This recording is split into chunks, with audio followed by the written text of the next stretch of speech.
And what's your key message here this week at Convergences in Paris regarding the mobilization of finance and indeed the mobilization of policy? How are talks progressing, for example, on the ongoing replenishment round and the budget lock-in? What can you tell us there?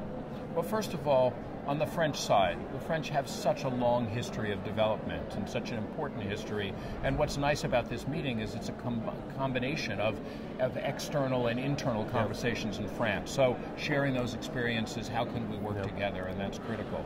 In terms of our particular replenishment, we're in days now building up to our January 27th replenishment in Berlin that Angela Merkel's going to be hosting. And obviously we're having conversations with governments, with civil society, with partners, with industry around the world on how we can move forward in trying to bring the resources we need. To take us to the next period, we need $7.5 billion additional dollars. That's more than we've raised in the past. But this is the peak period because with countries graduating, needs will come down. And so what we're asking is for everybody to pull themselves up a little bit, to stretch for this period, to get this most cost-effective intervention out to all the people who need it. And so you're looking at ways to accelerate progress there as well with these new funds. Well, that's absolutely right.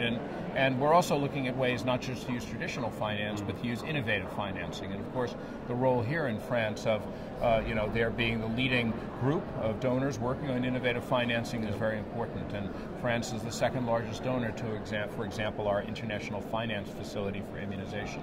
So how do we think about using those as a way to engage in the future? And at GAVI, had you thought of using other forms of innovative finance, for instance, crowdfunding, which seems to have made a remarkable resurgence recently? So we're certainly talking about these issues. I think it's interesting because each of those has special needs and special issues. Whether those are the right mechanisms for what we do, we're not clear, but we'll certainly look at anything that can potentially be put on the table. I just wanted to ask, it's widely accepted that the success and longevity of a development project depends on the level of involvement of its beneficiaries. I just wondered what tools that you were using at GAVI to leverage and even increase this involvement at local or regional level, and particularly around the innovation around responsible project management, for example. What can we expect to see from GAVI in the next programming or next funding cycle? Well, first of all, the big macro trend is to make sure that people stay engaged. And as we've gotten more complex, as we reach out, we have more vaccines, we're more involved in health system strengthening, we're more involved in supply chain logistics, other issues. It's opening up for new partnerships and bringing others in. It also allows us to refresh the partnerships that we have now as people turn over and bring new people to the table.